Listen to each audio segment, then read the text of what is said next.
عملت ايه في 2024؟ الحمد لله انجزت انجازات مش بطالة.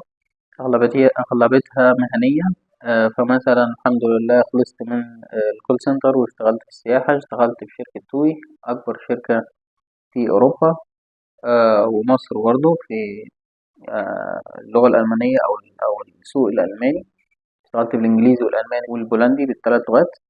وبالمناسبة اتعلمت بولندي. اتعلمت A1 و A2. وقطعت شوط كبير جدا في ديولينجو، ده غير فيديوهات اليوتيوب. وعملت قناة على اليوتيوب بتكلم فيها عن مصر بالبولندي. عملت لغاية دلوقتي حوالي 9 فيديوهات. دخلت امتحان الوزارة بتاع الإرشاد، يعني كنت اتكلمت قبل كده عن الامتحان ده طبعا أول مرة ومش أحسن حاجة. إن شاء الله بإذن الله السنة الجاية يكون أحسن. خلصت سنة أولى في معهد ابن سينا للإرشاد في آخر سنة دلوقتي. اتعلمت برمجة في وقت الفراغ ده. اتعلمت برمجة. عملت أول موقع ليا بال HTML CSS جافا سكريبت، ده فرونت إند. بالباك إند PHP. دلوقتي بقيت أعرف أبص على أي موقع وأخد منه الأفكار اللي تعجبني أحطها في الموقع بتاعي في الوقت اللي أحبه في الوقت بالطريقة اللي أنا عايزها. اخترت الطريق الصعب واتعلمت البرمجة. إن شاء الله بإذن الله يعني لو في السنين اللي بعد كده، السنة الجاية أو اللي بعدها، إن أنا ممكن أشتغل بالبرمجة الألماني والبولندي والإنجليزي مع البرمجة، إن أنا أشتغل في أوروبا كمبرمج. دي خطة إن شاء الله بإذن الله السنة اللي جاية.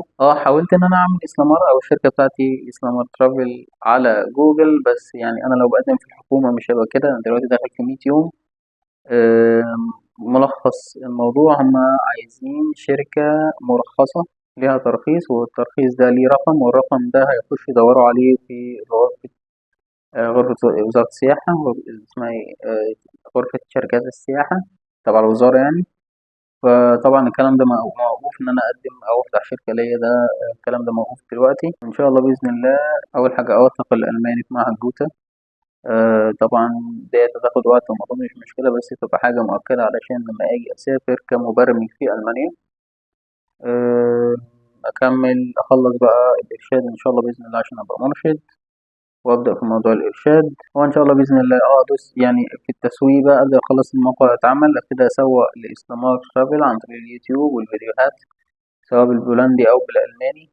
وفي نفس الوقت شغال علشان أبقى مبرمج في ألمانيا، شغال على البرمجة وتوثيق اللغة الألمانية اللي عندي، اللي هي تعتبر أسهل حاجة بالنسبة للناس التانية أصعب حاجة. والله الموفق والمستعان.